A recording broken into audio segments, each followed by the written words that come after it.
कढीपत्ता म्हटलं की आपल्याला काय आठवतं? फोडणी. आपण जवळपास सगळ्याच भाज्यांना किंवा नाश्त्याला कढीपत्त्याची फोडणी देतो. पण कढीपत्ता फोडणीत टाकल्यावर तो तोंडात आला की आपण काढून ठेवतो किंवा टाकून देतो. पण तुम्हाला माहीत आहे का? कढीपत्त्यामध्ये अनेक महत्त्वाचे पोषक घटक असतात. म्हणूनच आज मी कढीपत्त्याची पौष्टिक आणि रुचकर अशी चटणी बनवली आहे, जी खायला तर मस्त लागतेच, पण कढीपत्त्याचे पोषक घटक आपल्याला आहारात घेण्याचा एक सोपा मार्गही आहे. चला तर मग रेसिपीला सुरुवात करूया. तर नमस्कार मंडळी, मी रुचिता आपल्या रुचकर चव चॅनलवर तुम्हा सगळ्यांचं अगदी मनापासून स्वागत करते.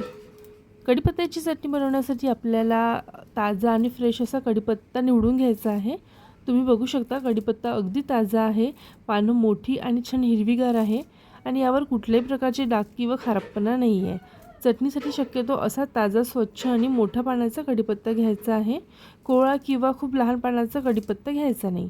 हा कढीपत्ता आपण आधी स्वच्छ पाण्याने धुवून घ्यायचा आणि नंतर कापडाने पुसून पूर्णपणे कोरडा करून घ्यायचा आहे.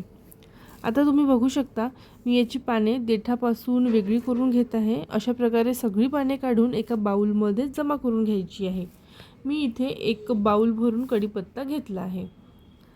एक गोष्ट लक्षात ठेवा, कढीपत्त्याची चटणी बनवताना कढीपत्ता जितका भरपूर असेल तितकी आपली चटणी छान आणि टेस्टी बनते. आता चटणी बनवण्यासाठी लागणारं साहित्य पाहूया.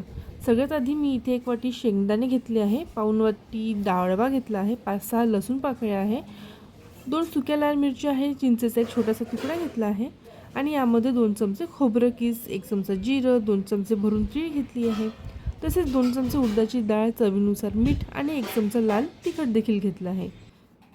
आता कढई गरम करायला ठेवली आहे आणि त्यात 2 चमचे तेल घातलं आहे. तेल छान गरम झालं की त्यात आपण 1 वाटी शेंगदाणे खमंग भाजून घेणार आहोत.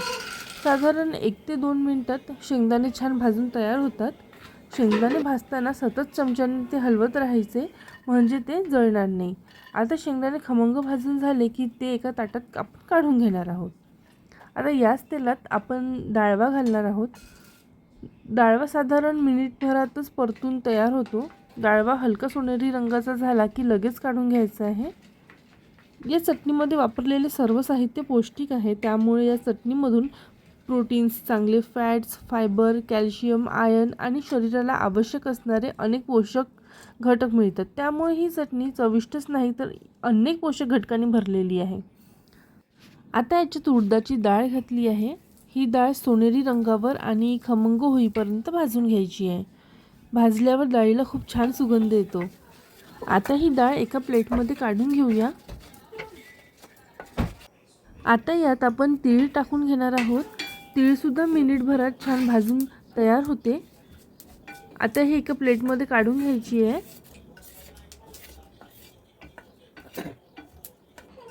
आता किसलेलं खोबरं घालून घेणार आहोत. खोबरंसुद्धा मिनिटभरात छान असं खमंग भाजून तयार होते.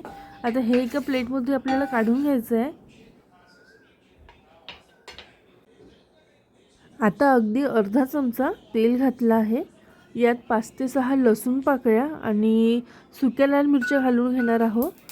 हे सगळं आपल्याला खमंग आणि व्यवस्थित भाजून घ्यायचं आहे. मिरच्या भाजताना जास्त काळजी घ्यायची, कारण त्या पटकन जळतात. हे छान भाजून झालं की एका प्लेटमध्ये आपल्याला काढून घ्यायचं आहे.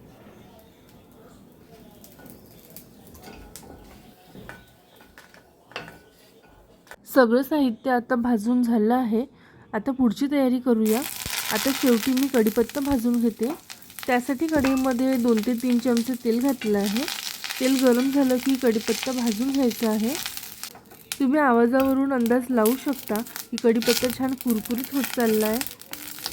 आता हा कढीपत्ता आपल्याला मीडियम टू लो फ्लेमवरती जवळपास 5 मिनिटे छान कुरकुरीत होतपर्यंत भाजून घ्यायचा आहे.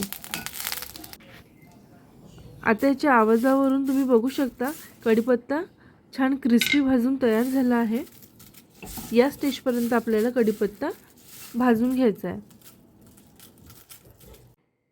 आता तुम्ही बघू शकता आपण जे काही साहित्य भाजून घेतलं होतं ते सगळं आता एका प्लेटमध्ये काढून तयार आहे. दिसायला सुद्धा हे किती छान आणि रंगीबेरंगी दिसत आहे ना. आता यात चवीनुसार मीठ आणि 1 चमचा लाल तिखट घालून घेणार आहोत. तिखट तुमच्या आवडीनुसार कमी जास्त करू शकता. आता हे सगळं साहित्य मिक्स करून घेऊया. आता चिंचेचा एक तुकडा देखील घातला आहे, म्हणजे चटणीला छान आंबट तिखट अशी चव येते. याचबरोबर भाजून घेतलेला कढीपत्ताही यामध्ये घालून घेणार आहोत. बघा आता हे सगळं साहित्य छान एकत्र करून घेतलं आहे. आता हे सगळं साहित्य मिक्सरच्या भांड्यातून आपण बारीक करून घेणार आहोत. चटणी मिक्सरमधून वाटून घेतली आहे आणि ती एका प्लेटमध्ये काढून घेतली आहे. आता ही चटणी एका काचेच्या भरणीत भरून ठेवली की 1 ते 2 महिन्यात छान टिकते. तर ही कढीपत्त्याची चटणी रुचकर तर आहेच, पण खूप पौष्टिकही आहे. या चटणीमध्ये जेही साहित्य आपण वापरलं होतं त्याचा फायदा केस किंवा त्वचेच्या आरोग्यासाठीही होतो. त्यामुळे ही चटणी माझ्या म्हणण्यावरून एकदा नक्की बनवा आणि रोजच्या आहारात आवर्जून घ्या. तुम्हाला ही रेसिपी आवडली असेल तर व्हिडिओला लाईक करा, शेअर करा, चॅनलला सबस्क्राईब करा. चला तर मग पुन्हा भेटूया अशाच छानशा रेसिपीसोबत. तोपर्यंत आनंदी राहा आणि रुचकर पदार्थ खात राहा. धन्यवाद.